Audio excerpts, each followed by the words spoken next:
ओम गुरुर्ब्रह्मा गुरुर्विष्णु गुरुर्देवो महेश्वरः गुरुर्साक्षात् परम ब्रह्म तस्मै श्री गुरुवे नमः। आज की कथा बतलाया था कि मांडवी श्रुति कीर्ति उर्मिला कुंवरी लई हकारी के। जिस तरह सीता जी का विवाह हुआ वैसे मांडवी श्रुतकीर्ति और उर्मिला ये तीनों का हुआ। उसका भोजन इत्यादि का प्रबंध हुआ जिसको हम भात खई कहते हैं, भात खाना कहता है, जो कल आपको बताए थे। जो दाल चावल मिला करके बहुत अच्छा होता है, लोक मानता हमारे यहाँ है। आलू तो लड्डू खाना ज़्यादा रसगुल्ला चाहिए, लेकिन दाल चावल का जो वो तो रस्म ही चला गया। अब जो है एक संझा होता है। अब गांव में भी देखो तो वही बात है, गया अपना पूरी सब्जी रसगुल्ला खाया बस चले आया। कितना होता है अब देखो, पहले और अभी में कितना अंतर था। पहले तो मर्यादा होती थी ना, विवाह के रात में रहते थे लोग और दूसरे दिन जाके भात खाई होता था, चावल खाता था। अब तो न सगन में होता है न इसमें होता है। सगुन में भी बस पूरी सब्जी और रसगुल्ला पर तोड़ ताड़ दे दिया। कौन बनाता है? तरुआ बगर हुआ गया। सगुन में भी नहीं होता है। अच्छा, विवाह में भी एक संजा होता है। तो कहाँ गया? हमारा रीति ही खत्म हो गया। लेकिन महत्व तो दाले चावल का था ना। अनेक प्रकार का व्यंजन बनता है उसमें। देखो कहते हो ना 56 भोग 3600 व्यंजन, अब बिन तुलसी हरि एक न महानी नमो नमः। तो तरुआ बगरुआ नहीं हुआ तो कैसे हुआ? लेकिन अब तरुआ खाने के लिए कौन बैठता है? रात में ही सब विदा हो जाता है। हाँ, तो कैसे होगा यही बताओ। साइकिल की सीटी बोली बर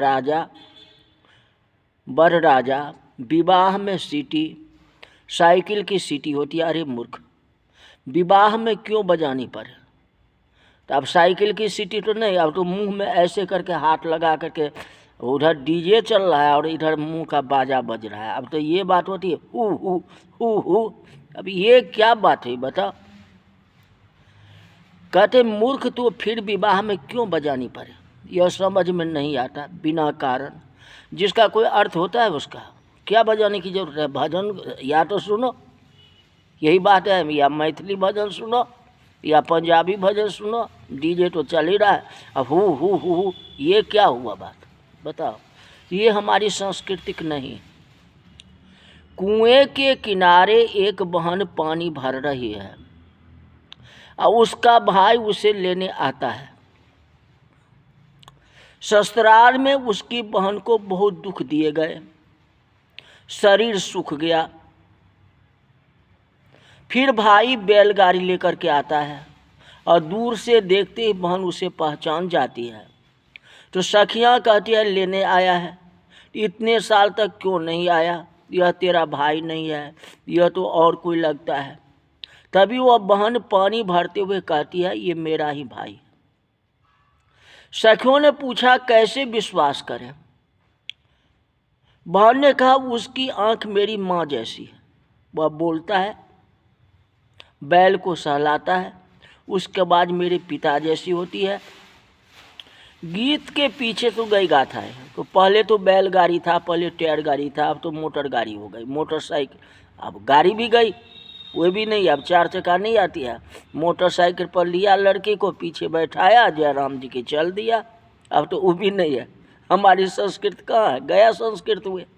बोलो अरे मोटरसाइकिल से जाएगी? नहीं नहीं, ऐसा नहीं होगा। अब तो देखो खुला आम जाता है। अब किसको रोक सकते हो? हमारे पूर्वजों का सारा रीति रिवाज गया। बीरा पंजाबी में कहता हूँ, बीरा मरानो लक्ष्मी निवासम बास छे। मतलब कहने का मतलब है मेरे भाई जो है लक्ष्मीपति है, चाहे उसे 5 महीना का किराया न दिया हो। मेघा जी के गीत में कितने तत्व हैं। मेघा जी कहते हैं 6 लोग कटोरो एरनी आपी जैसे पापू। कटोरे में पिताजी के तरह जल कविता कितनी अच्छी लगती है, भाव इसमें कितना अच्छा है। माताओं को खास ख्याल आएगा कि पुत्री को विदा करते समय एक गीत सब जगह प्रसिद्ध है, खास तौर पर गाया जाता है। बहन या लड़की को जब माता पिता विदा करते हैं तो सबके आंख में आंसू हो जाते हैं, सब रोते हैं और बाराती पक्ष की औरतें गाती हैं, डोली रातो दपू किया लारी, हबे हाल आपने घेर रे। तब कन्या की आत्मा गीत की पंक्ति में एक बार प्रस्तुत करती है, आप खड़े रहो, मैं अपने दादा से बोलचाल के शब्द में ग्रहण कर लूँ। बराती कहते 18 साल की हो गई, अब तक तो सीख नहीं, अब जाने की तैयारी हुई तो शिक्षा दे रही है। शिक्षा जरूर चाहिए, बेटी की विदाई हो तो बेटी को 2 महीना पहले से ही सिखानी चाहिए। माँ का कर्तव्य बनता है जो काम काज छोड़ दे और बेटी को ही कहे जो तुम रोटी बनाओ चावल बनाओ, दूसरा नहीं बनाएगी, क्योंकि उसके ऊपर भार पड़ेगा तो माँ देखेगी ना, यही बात है। तो बेटी को जैसी माँ बनाएगी वैसा होगा। कहते ससुराल में बेटी नहीं बसती, क्यों नहीं बसती है? माँ ने उसको सिखाई ही नहीं। माँ अगर सिखा करके भेजती तो फिर कमी नहीं होती। और जब ससुराल आती है तो माँ को फ़ोन पर फ़ोन, माँ जी कहती रहती है माँ, हाँ। अब माँ फिर उसको बढ़ावा ही देती है, तकलीफ होता तो ऐसे बोलो, तकलीफ होता तो वैसे बोलो। तो मेन जो है सीख माँ की होती है। माँ जैसे बेटी को सिखा देगी वैसे वो ससुराल में करेगी। अगर माँ सही है तो बेटी भी सही है। पिता उसमें कुछ नहीं कर सकता है।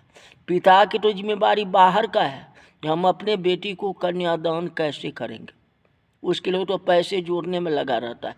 उसको तो चिंता रहती है कि बेटी हमारी बड़ी हो गई, उनकी ये ध्यान नहीं है ये बेटी है, ये ध्यान में रहता है कि बेटी हमारी बड़ी हो गई, अब इससे हमारा उद्धार कैसे होगा। तो पिता को तो टेंशन ये रहता है, लेकिन बेटी जो है ससुराल में कैसे बसेगी उसकी चिंता तो माँ की होनी चाहिए। माँ को सिखानी चाहिए, 2 महीना 3 महीना पहले ही सिखाओ। और वहाँ भी जाने के बाद माँ जो है डांट ही लगावे, माँ जो है उसको दुलार लार प्यार करेगा ससुराल में, तो ये बात अच्छी नहीं, उसको सिखानी चाहिए। माँ सिखाएगी तब तो सासू सिखाएगी, सासू तो पराया है, अभी उसके घर में आई है तो सासू क्या सिखाएगी। माँ को फ़ोन पर बताना चाहिए बेटी ऐसे करो वैसे करो, पति ज़्यादा गुस्साता है तो ऐसे करो वैसे करो, सहन कर लो, यानी कहने की ये शिक्षा तो माँ की है। अब माँ अगर बढ़ावा देगी तो बेटी आगे बढ़ेगी, अब बेटी आगे बढ़ेगी तो बस पति पत्नी में लड़ाई होगी, सास ससुर में लड़ाई होगी, तो बढ़ावा देने वाला कौन है? माँ है। तो माँ का कर्तव्य बनता है जो डांट लगाओ अपने बच्चे को। उमा रही तो मांग मारा, दादाजी नी सीख रे। अब कैसी सीख, अब कैसी बोल, अब तो बैठ जाओ। यह गीत बेशक कन्या विदाई का हो पर धन्य है, कवि का नाम ही गुमनाम है, पर नहीं लगता आध्यात्मिक है। हवे के भी सीख रे लारी, हवे के वो बोल रे। पुत्र की विदाई के समय के गीत तो है, पर साथ साथ यह लगता है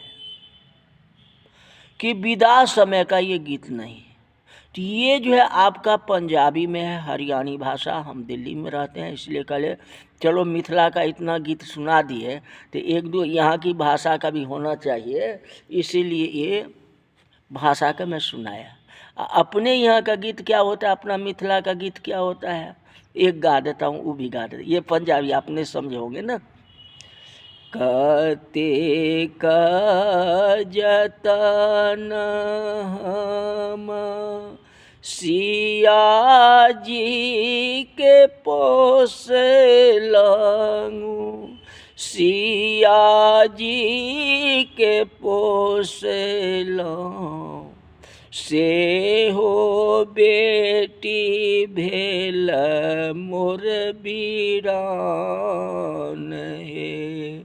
आहे कते जतन धरि सिया जी के पोसलंग सिया जी के पोसलंग से हो बेटी भेल मोर बीरान यो।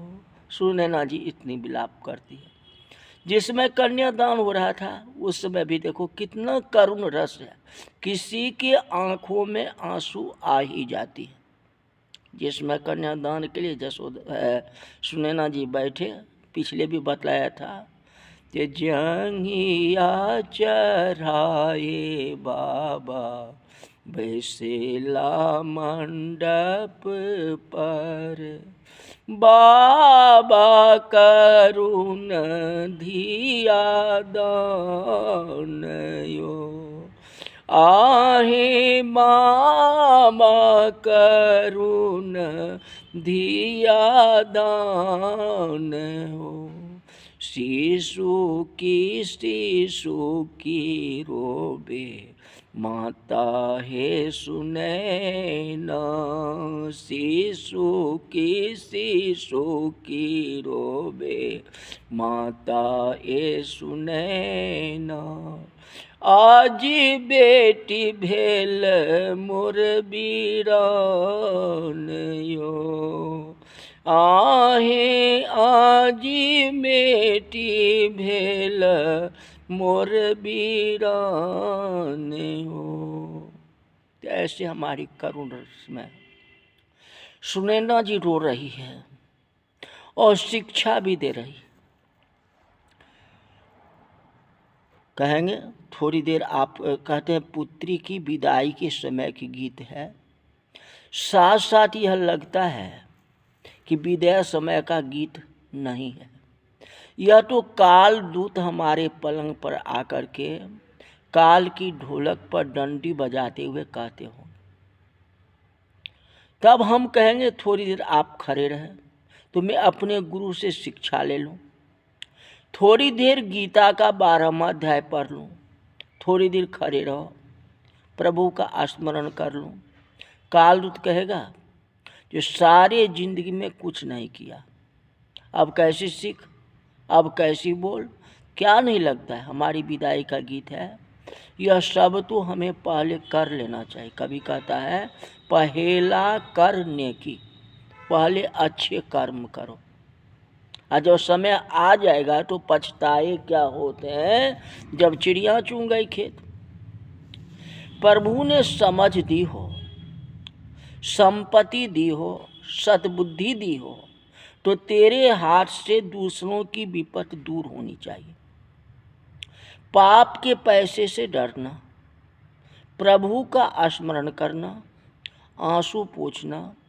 ईश्वर हमें संपत्ति इसलिए देते हैं कि हम उसे दूसरे को भी दें। रुपया तो घूमता रहता है, कभी हमारे पास तो कभी किसी और के पास। धन संपत्ति जो है वो अस्थिर है।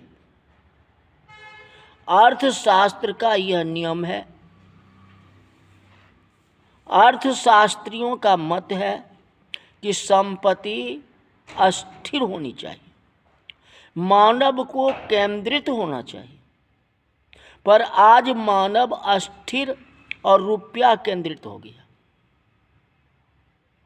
जलेबी बनती हो तो ऊपर लोटा घूमता है, लोटा अस्थिर रखो और आप घूमो तो जलेबी बनेगी? नहीं बनेगी। उल्टी सीधी जलेबी तैयार होगी। तो रुपया जो है केंद्रित हो गया,